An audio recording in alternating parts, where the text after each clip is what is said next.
Welcome in, welcome back, welcome to Stream of Unconsciousness, where the subject's made up and the words don't matter. Thanks as always to everyone who's liked and commented and subscribed. Feel free to do so again. It always helps out the channel. I love the engagement, love talking to people about the stuff they like and don't like. One of the reasons I do this is to show the stuff I like, and if you like it too, feel free to let me know. Today we're going to go through something that I should have done back in July, and I didn't get around to it, and so now you have to suffer through it in August, so there you go. Catching up on a trend from, 10 years ago, which is actually when I bought these. I actually picked up a set of the Jaws action figures that Reaction was putting out, Super 7 was putting out at that time. I like them. They do have a couple of issues for me personally that has been sort of endemic off and on with the Super 7 Reaction line. But mostly they're pretty good figures. So we'll get into this and I'll explain what and why. They're all really good figures. Each figure comes with an accessory, even Bruce the Shark, which is interesting.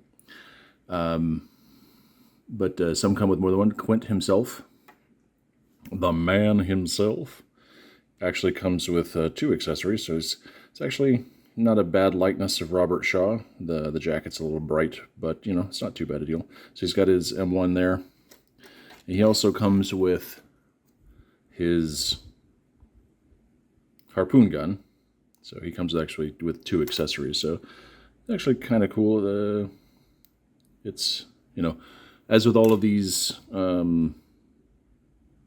retro-styled action figures, maybe not all of them, but definitely there was a certain period of time that Super 7 was doing the more retro style, that the hands had a certain look to them, and it made it difficult for some of them to hold accessories. As you saw, his M1 just fell out of his hand. 5 points of articulation. The other thing about the Super 7 ones, again, this is a really good sculpt, but the figures that they were producing at that time, the retro style figures, tended to be kind of flat, as you can see there. Flat and sort of wedge shaped in the chest. The Star Trek figures had it was much more pronounced than the Star Trek figures. It's not something I can't live with, obviously.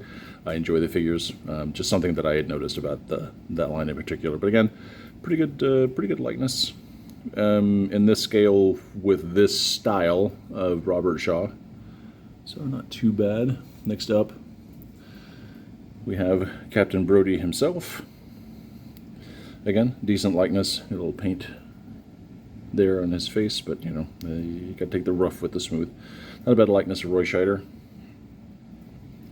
Sort of mid boat scene where he's still wearing the black turtleneck, but also the overshirt, which I think once they really get into the shark hunting, he takes off. He comes with his service revolver. Nice bright colors for a retro-styled action figure. Third, we have Matt Hooper. Again, not a bad sculpt of Richard Dreyfuss in this style. He comes with his camera, which I don't think he actually ever used a camera exactly like this, but it's fine. In his dungarees. Not too bad. Again, all 5 points of articulation for these guys. The watch is a nice detail. A little bit of paint slop on all of these, but they're good enough for who they're for. I really enjoyed these. Last but not least, the man himself, the one, the only, Bruce the Shark. The Great White, which this has a movable jaw, as you see here. He also came with, an oxygen tank, which will focus, or I could drop it. Either way, wouldn't rule that out.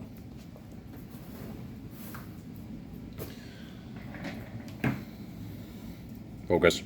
Haha. So, comes with an oxygen tank, which you can, if you so choose, insert into his mouth. As you can see, he is quite cavernous. Hello in there. So, his mouth is actually hitting the camera. No, that was my hand. His mouth is actually wide enough and deep enough that you can place one of the action figures inside it. I know, I'm recreating the scene wrong, but they do fit in there.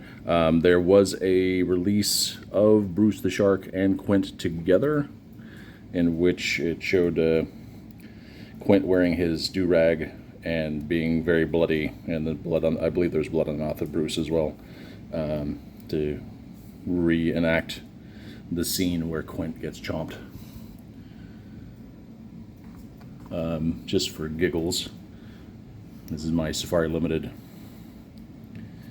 great white shark model.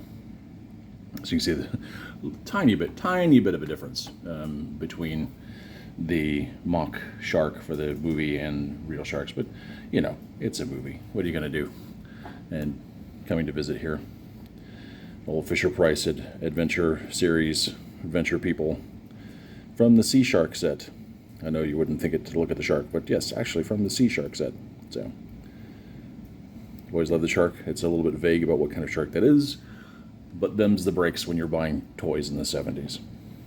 So, and there you have it. We have the cast of Jaws, or at least the I was going to say most important ones. Is that actually true? I guess it is. The most important cast from Jaws. Not to, you know, throw any shade at Lorraine Gary or anybody else, Murray Hamilton. But good set of figures. Again, my only issue really is I think in the quote unquote retro styling, in some places when Super 7 was originally doing these, Reaction was originally doing these, they went a little bit too far, because, you know, we didn't really have the whole flat body thing necessarily going on with the toys we had in the 70s and early 80s, but it was a stylistic choice, and that's what they did, and here we are. Feel free to, again, to leave a like and a comment. Let me know what you think. Let me know if you have anything else to discuss, any questions, comments, humorous anecdotes, and we will let you go for now.